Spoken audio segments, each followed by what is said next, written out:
Good morning, everyone. We were doing chapter 2 polynomials. Yesterday, I received a problem from one of the students. So first of all, I am going to solve that problem. And after that, I have few questions for you, problems for you, which you are going to solve and respond. And after that, we will complete the last two questions of this chapter, exercise 2.5. Right. So let me start with the problem of your problem from your side. This is the question 1, part 2 of exercise 2.3. And the question is this: if this polynomial is divided by this, what will be the remainder? Right? Remainder find out करने के लिए we are going to put x minus 1 upon 2 is equal to 0.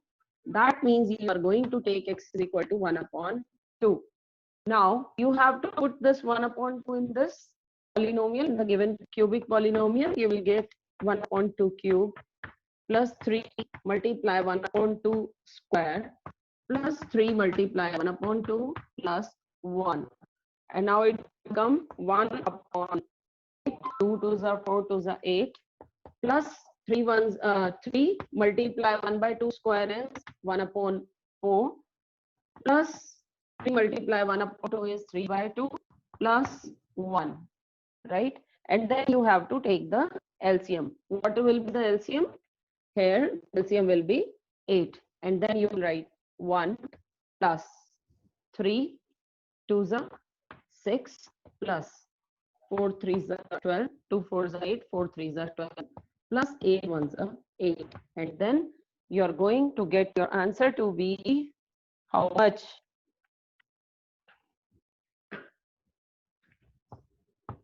27 upon 8. So if you divide this polynomial with x minus 1 upon 2, the remainder will be 27 upon 8. This was the problem from one of the students. And if there is any problem, then please send your queries so that we can take those queries in the class, right? Okay, now the question from my side is, yes, Kanika? Yes, Kanika? Ma'am exercise 2.1 का first question समझा दो. Exercise 2.1, first question. Yes ma'am. Okay. 2.1, first question is, which of the following expressions are the polynomials in one variable and which are Yes, not? ma'am. State the reason for your answer. Polynomials का बेटा हमने पहले ये किया था कि हमारे polynomials होते क्या हैं? Any algebraic expression with the powers of the variables be the whole numbers. ठीक है, जहां पर आपके variables हैं उनकी powers आपकी whole numbers में होनी चाहिए. They should not be negative, they should not be decimals, and they should not be fraction. ठीक है, powers किसी भी variable की power आपकी ना तो नेगेटिव होनी चाहिए, ना फ्रैक्शन में होनी चाहिए, ना डेसिमल में होनी चाहिए. नेगेटिव में होने का मतलब वी वांट टू से कि आपका कोई भी वेरिएबल डिनोमिनेटर में नहीं होना चाहिए, right? Then it will be called a polynomial. For example, 4x square minus 3x plus 7. In this polynomial, in this expression, power of x is 2. Here the power is 1. Numbers are 2 and 1. So this is a polynomial. And the next was y square plus root 2. Here also the power of y is 2. सिर्फ variables की power देखनी है आपने. Y की power 2 है, whole number है. So this is a polynomial. Next is 3 root t plus t root 2. Here the power of t is, root means power is 1 upon 2. और power आपकी fraction आ गई. So this will not be the polynomial. And the next one was y plus 2 upon y. Here this y is coming in the denominator. Denominator means this is equal to 2 into y power minus 1, and negative power is not allowed in the polynomials, so this is not a polynomial. And the last one was x to the power 10 plus y to the power 3 plus t to the power 50. All the powers are whole numbers, right? But they are saying Yes, ma'am. that we must have polynomial in one variable. इन्होंने question में बोला है कि इनमें से कौन सी polynomial one variable में है. तो यहाँ पर या इनकी पावर्स तो सारे होल नंबर्स में है, but variables are 3, x, y and t. So this is not a polynomial in one variable. Clear? Okay, ma'am. Any other problem to anyone? Identities are learned. Good morning, ma'am. Okay. Now question. Good morning. Vaibhav. Vaibhav. Ma'am, exercise 2.5. Yes, Harsh. Exercise 2.5, question number 8, fifth part समझा दो. Question number 8, sixth part, Fifth part. fifth part. 27 p cube minus 1 upon 216 minus 9 upon 2 p square plus 1 upon 4 p. This was the question. Yes. ठीक है, इसको बेटा हम convert करेंगे अपनी identity के फॉर्म में. आपको देखो क्यूबिक पॉलिनोमियल है. क्यूबिक पॉलिनोमियल में कहीं ना कहीं आपके दिमाग में ये भी आता है कि हम इसको हिट एंड ट्रायल मेथड से कर लें, फिर डिवीजन से कर लें. ठीक है, तो ये प्रैक्टिस से आपको पता चलेगा कि आपका कौन सा क्वेश्चन आइडेंटिटी अप्लाई करने से होगा और कौन सा आपका हिट एंड ट्रायल करके डिवीजन मेथड से आप फैक्टराइज कर सकते हो. Right? In this question we have to factorize and here we are going to apply the identity. और आइडेंटिटी कौन सी होगी? A cube plus b cube 3a square b 3ab square. ठीक है, साइन हम देख लेते हैं अभी कौन सा आता है. माइनस तो a cube minus b cube minus 3a square b plus 3ab square. जो हमारी आइडेंटिटी थी a minus b whole cube. This was a cube minus b cube minus 3a square b plus 3ab square, या फिर हम इसको कह रहे हैं minus 3ab into a minus b. ठीक है, हम इसको इस फॉर्म में कन्वर्ट कर रहे हैं. पहली टर्म में क्यूब होनी चाहिए, दूसरी टर्म भी क्यूब होनी चाहिए. ये p का क्यूब है बट 27 का क्यूब नहीं है, so I am writing it as 3p whole cube. Right? 216 आपका क्यूब होता है 6 का. 6 6 36, 36 6 216. So we can write it as 1 upon 6 whole cube. ठीक है, यहाँ से मुझे ये पता लग गया मेरी आइडेंटिटी के अकॉर्डिंग ये a है और ये b है. ठीक है, तो मेरी अगली टर्म्स होनी चाहिए minus 3ab into a minus b. 3 into 3p into 1 upon 6 और ब्रैकेट में a माइनस b. a मेरा 3p है, b is 1 upon 6 a minus b. ठीक है, अब मैं ये चेक कर लेती हूँ कि मैंने इसको ये लिखा है कि सच में ये आपस में इक्वल है या नहीं है. पहले हम करते हैं इसको इससे multiply.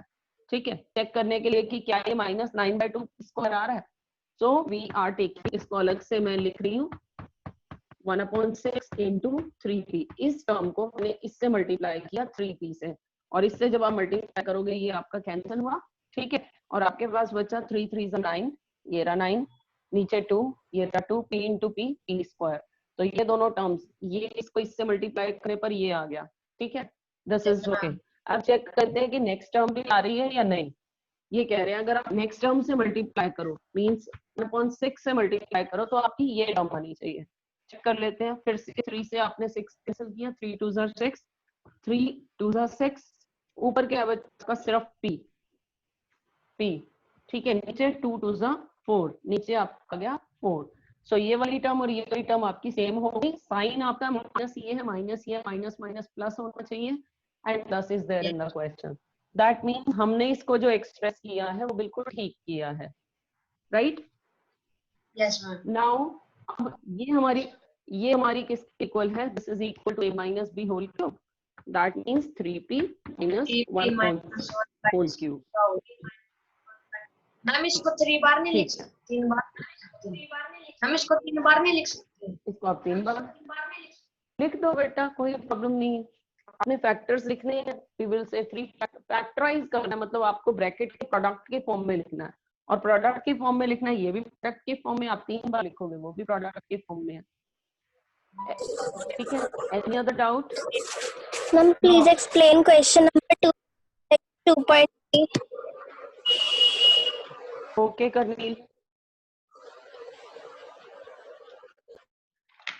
Question number 2 of exercise 2.3. Find the remainder when x cube minus ax square plus 6a minus x cube minus ax square plus 6x minus a. We have to divide this with x minus a and then we have to find the remainder. जिससे भी आपको divide करना है आप उसको 0 के equal लोगे. We will take this equal to 0 and from here we get the value of x. What the value of x is coming? इसको आप इधर शिफ्ट कर दो. So x is equal to a. यहाँ से जो भी वैल्यू आती है उसको आप पुट कर सकते हो गिवन पॉलिनोमियल में. Now at the place of x, if I put a, I get a cube minus a multiply a square plus 6 multiply a minus a. Right? इसको सिंप्लीफाई करते हैं तो will be a cube. ये a into a square ये भी a cube बन गया. a cube minus a cube plus 6 minus a. अब आपने a cube से a cube कैंसिल कर दिया. And what is 6a minus a? This is equal to 5a. That means अगर आप इस पॉलिनोमियल को x minus a से डिवाइड करोगे आपके पास रिमाइंडर क्या रहेगा? 5a. ठीक है? Clear? Any other doubt? Shall I raise?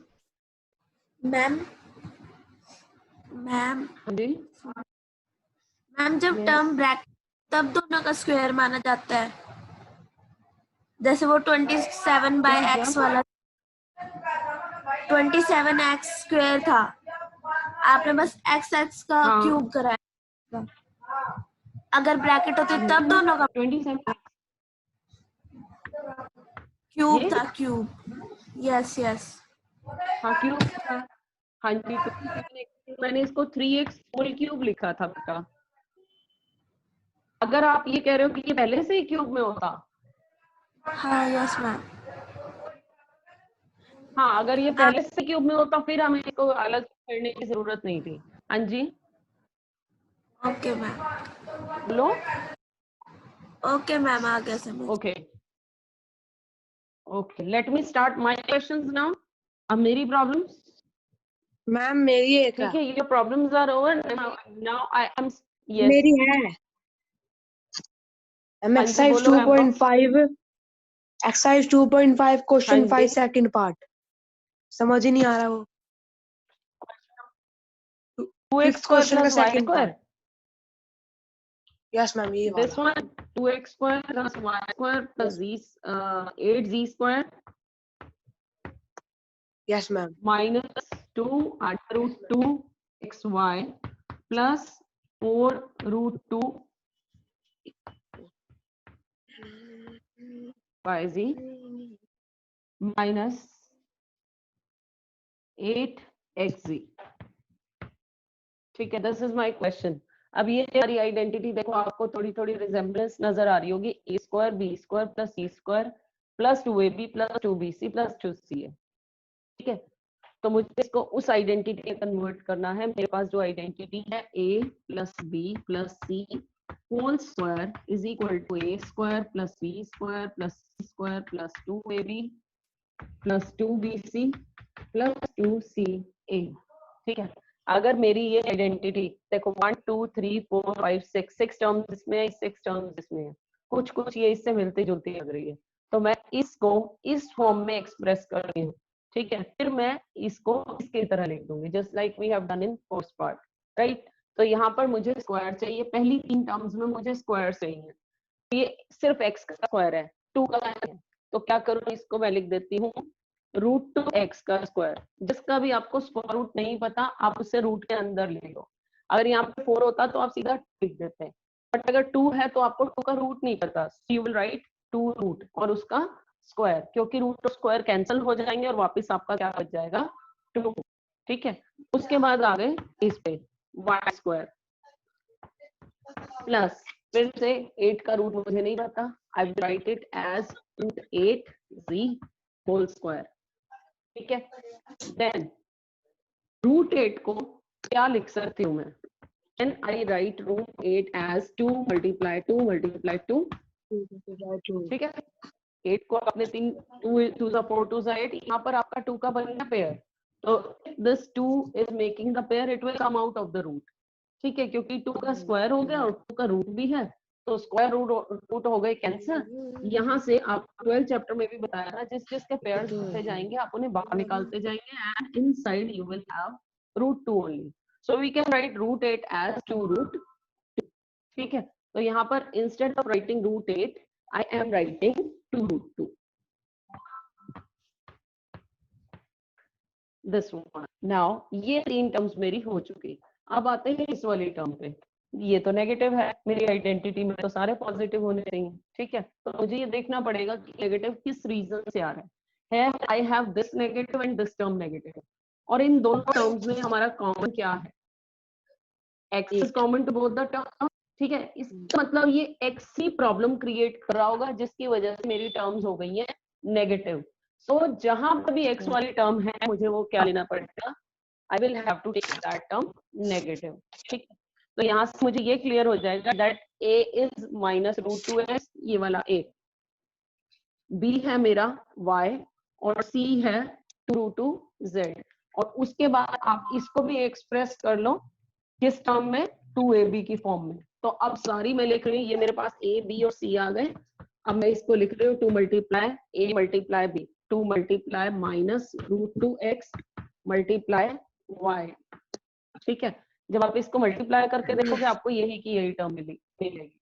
And then we are writing this term plus 2yz, y is y, z is 2√2z, and then I must have 2xz, x is this, z is this. So 2 multiply -√2x multiply this 2√2z। ठीक है, अब इसको भी multiply करके देख लो आपको यही मिल रहा है या नहीं। 2 2 4, 4 आ गया, √2 इंटू √2 हो गया 2। ठीक है, √2 इंटू √2 का स्क्वायर, रूट से स्क्वायर कैंसिल, और हमारे पास सिर्फ रह गया 2 एंड xz, और प्लस माइनस माइनस। ठीक है, तो ये हो गया आपका -8xz, यही की यही टर्म है यहाँ पर। ठीक है, तो इसको हम ऐसे लिख सकते हैं। क्लियर? अब ये मेरी आइडेंटिटी कंप्लीट हो गई, और ये आइडेंटिटी कंप्लीट हो गई तो ये किसके इक्वल है? a + b + c whole square. तो इसको मैं लिख रही हूँ यहाँ से, this is equal to a is -√2x plus b is y plus c is 2√2z whole square. ठीक है, ये आपका आंसर आ जाएगा। आपने फैक्टराइज कर दिया, you have to factor and both are same. Clear? Above clear? Okay. Ma'am Any other 2.5 doubt to anyone? Question तो की करनी है। 2.5? 10th क्वेश्चन तो की करनी है। Shreya, नहीं, we have to do 2 more questions. We have to do last 2 questions. बीच वाले क्वेश्चन में जो आपकी आइडेंटिटी लग रही है, that has been removed from the syllabus. ठीक है, चलिए, let we come to the question now. हाँ जी, problems हैं? Those who are raising their hands, do they have any problem? Krish, Simran, Kuldeep. हाँ जी, yes. कभी भी वेरिएबल पे root नहीं होता। होता है पॉलिनोमियल, जरूर, फिर वो पॉलिनोमियल नहीं होगी ना बेटा। सिर्फ पॉलिनोमियल्स का हम चैप्टर कर रहे हैं, पॉलिनोमियल्स, इसलिए यहाँ पर रूट नहीं है। अदरवाइज आपको एक्सप्रेशंस, जो अलजेब्राइक एक्सप्रेशंस होते हैं, उसमें तो रूट हो सकता है, वो आपको सिंप्लीफाई भी करना पड़ेगा। हमने फर्स्ट चैप्टर की लास्ट एक्सरसाइज की थी ना, उसमें वेरिएबल्स की पावर्स थी, फ्रैक्शनल पावर्स भी थी, फिर उनको सिंप्लीफाई करके आपने आंसर्स बताने थे, जहाँ पे हमने लॉज ऑफ एक्सपोनेंट्स लगाए थे। Any other? Ma'am first question हो गया। Good morning ma'am. Okay, first good morning. Kuldeep, ma'am any problem? Ma'am question 6 समझा दूंगा। इसी एक्सरसाइज का 2.5? Ma'am yes. But in this question, you just have to apply the identity.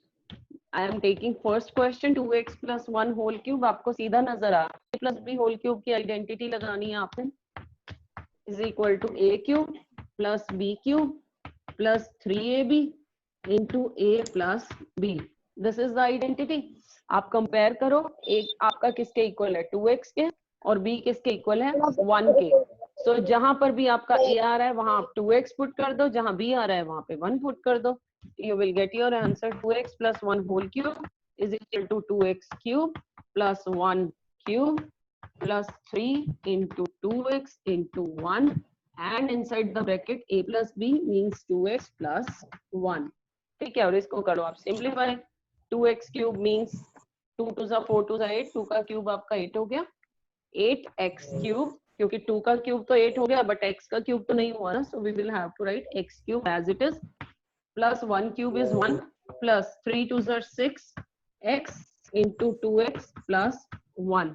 ठीक है, but आपको question में क्या करना है, right the cubes in expanded form.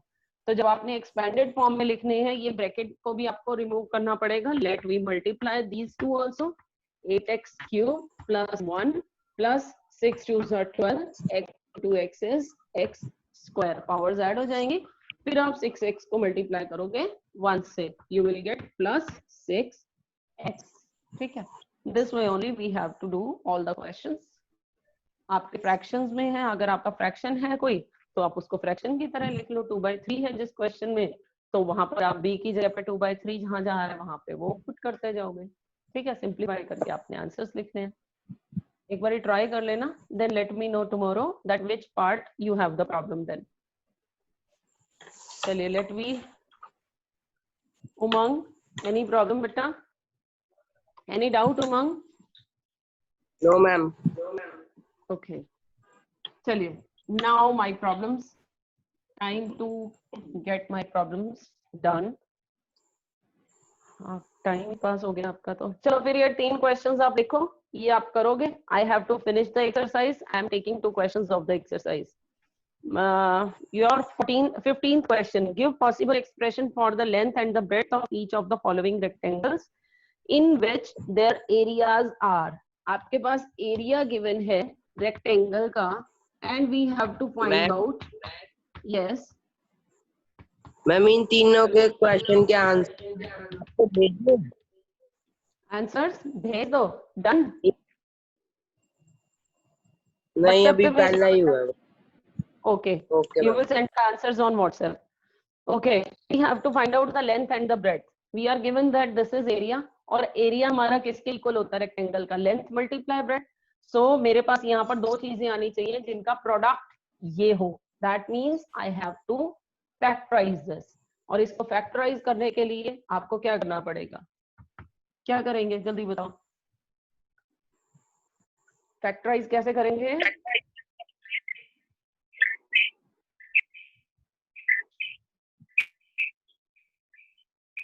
Split करेंगे। How will we factorize? by splitting the middle term। ठीक है, मिडल टर्म को स्प्लिट करो, आपके पास ये 25 और ये 12 है, हम फर्स्ट टर्म और लास्ट टर्म को मल्टीप्लाई करते हैं, बट अगर मैं इसको मल्टीप्लाई करूं और फिर आंसर निकालूं वो तो बहुत बड़ा होने वाला है। ठीक है, तो इसको क्या करते हैं, यहीं से फैक्टर्स फाइंड आउट कर लेते हैं। क्या 25 और 12 को प्लस या माइनस करने पर 35 आ रहा है? नहीं आ रहा। ठीक है, तो मुझे इसको ब्रेक करना पड़ेगा। 5 5, इसको मैंने लिख दिया 6 3 जा 12। ठीक है, और फिर मैं अब अलग से पेयर्स बना के देखती हूँ कि मुझे 35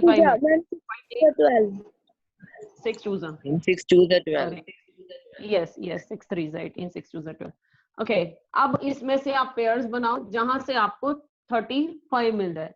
if I take these 2 pairs 3 2 जा 6 एंड 5 2 जा 5 6 जा 30। ठीक है, एंड 5 2 जा 10, तो ये हो गए पेयर 30 और 10 के। 30 और 10 से मेरा 35 नहीं आ रहा। ठीक है, so you will have to change your pairs. मैं और किस तरह से कर सकते हैं इसको, मैं 6 को फर्दर ब्रेक कर देते हैं। मैं इस 12 को लिख रही हूँ 4 × 3।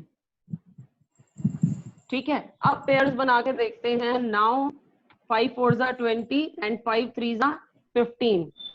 20 एंड 15, 20 और 15 से आपका 35 आ गया।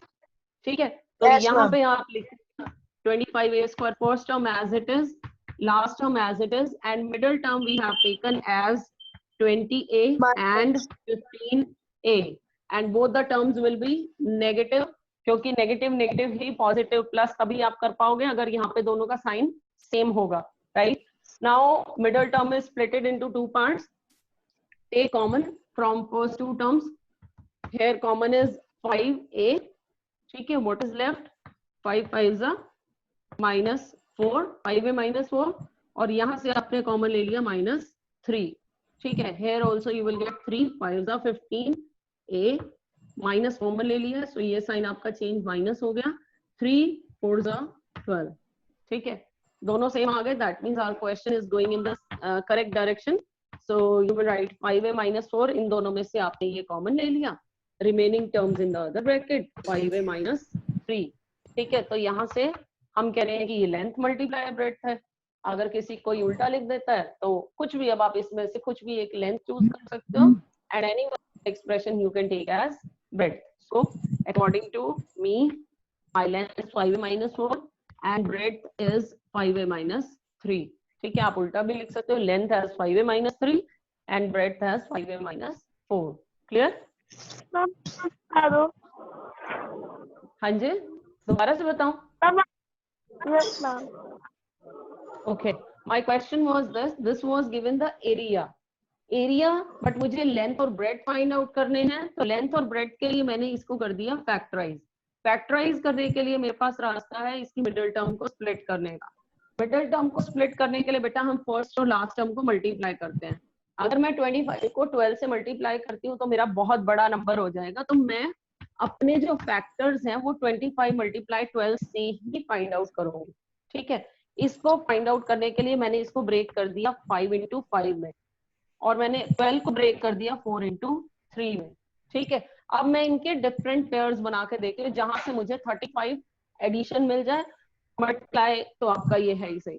ठीक है, मल्टीप्लाई करके तो ऑटोमेटिकली 25 × 12 आ ही जाएगा. So I have taken these two pairs, 5 4 20, और दूसरा पेयर लिया है मैंने 5 3 15, क्योंकि जो 20 × 15 आएगा वही 25 × 12 आएगा. ठीक है, तो 20 और 15 से 35 भी आ रहा है, मींस मेरा बीच वाली टर्म 25 और 15 में स्प्लिट हो गई. ठीक है, -20 है -15 है, दोनों के आगे सेम साइन आएगा क्योंकि इन दोनों को प्लस करके आपकी वाली टर्म आ रही है. इन दोनों में से आपने कॉमन ले लिया, इन दोनों में से अलग से कॉमन ले लिया. 5a -4 दोनों से बाहर निकल आया, जो रिमेनिंग टर्म्स थे वो आपने ब्रैकेट के अंदर लिख दी. ये आ गया लेंथ मल्टीप्लाई ब्रेड्थ. इनमें से एक लेंथ हो गई और एक ब्रेड्थ हो गई. क्लियर? ठीक है, यस मैम. चलिए come to the second part जल्दी से. Your second part is 35y² -13 + 13y -12. इसको भी फर्स्ट और लास्ट टर्म को करो मल्टीप्लाई. ठीक है, मल्टीप्लाई करके मैं इसको बड़ी और ज्यादा कैलकुलेशंस डिफिकल्ट नहीं करूंगी. क्या 35 और 12 को प्लस या माइनस करके 13 आ रहा है? इसको ऑटोमेटिकली अपने आप कितना आ रहा है? 13 तो नहीं आ रहा, 23 आ रहा है. ठीक है, तो हमें पेयर्स चेंज करने पड़ेंगे. अगर मुझे यहाँ पर 23 गिवन होता तो मैं सीधा पेयर्स ले लेती 35 और 23, but I will have to see the pairs. Break करते हैं 7 × 5 में. ठीक है, इसको मल्टीप्लाई कर देती हूँ मैं फिर से 4 × 3. ठीक है, अगर 4 × 3 से काम नहीं चलेगा then I will have to take 6 × 2. ठीक है, अब कंबाइन करते हैं 5 4 20 एंड 7 3 21. 20 और 21 से 13 आएगा? नहीं आएगा. ठीक है, 20 और 21 से या तो 1 आएगा या 41 आएगा. So we will have to change the pairs. ठीक है, तो ये मैंने फिर से इसको 6 2 ले लिया एक बार. ठीक है, अब 6 2 से देख लेते हैं एक बार. 5 6 30, 7 2 14, वो भी नहीं बना. ठीक है, और इसको 5 को अगर मैं 2 से लूं और 7 को 6 से लूं तो 5 2 10, 7 6 42, इससे भी नहीं बना. ठीक है, तो एक बार फिर से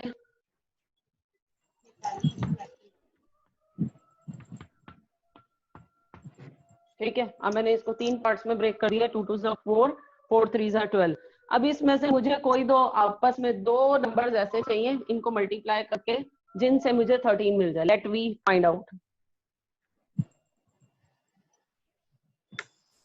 मैम 28 और 15। 28 एंड 15, ये आपका 5 और 3 से बना 15, और 7 और 4 से बन गया आपका 28, ठीक है। और 28 और 15 का जो आपका डिफरेंस आएगा दैट विल बी 13, राइट। सो यहाँ पे हमने मिडिल टर्म को ब्रेक कर दिया, 35y² plus 28y minus 15y, ठीक है। प्लस माइनस माइनस, 28 में से 15 माइनस करेंगे 13, बड़े नंबर का साइन पॉजिटिव, ये पॉजिटिव आपका है, ठीक है। -12, जब आप माइनस करके आपका आंसर मिडिल टर्म आ रही होती है तो उन दोनों में से जो बड़ा नंबर पहले होता है उसके -15y। साइन लगाते हैं। हाँ जी, कॉमन लो 7y and then you will be left with 5y plus 4 minus 3 is common, 5y minus common ले लिया तो ये हो गया आपका +4, दोनों सेम आ गए, दैट मीन्स आपका क्वेश्चन ठीक डायरेक्शन में है। Now you are writing 5 minus y plus 4 in y bracket, and what is left? 7y minus 3, ठीक है। तो ये आपकी लेंथ आ गई और ये ब्रेड्थ हो गई। Clear? The main thing is how you find out the factors, ठीक है। चलिए इसी तरह से आप नेक्स्ट क्वेश्चन भी करोगे, उसमें आपको वॉल्यूम गिवन है, उसमें आपने 3 का प्रोडक्ट लिखना है, उन तीनों में से एक लेंथ, एक ब्रेड्थ और एक हाइट आ जाएगी। You will have 3x² minus 12x, आप इसमें से कॉमन ले लो 3x और अंदर रह गया आपके पास x माइनस 4, इसमें और कुछ नहीं करना, लेंथ ब्रेड्थ एंड हाइट, ठीक है। ये लेंथ हो जाएगी, ये ब्रेड्थ हो जाएगी, ये हाइट हो जाएगी। Similarly, you have to do the next part. Time is going to get over. I am ending the class here. Thank you.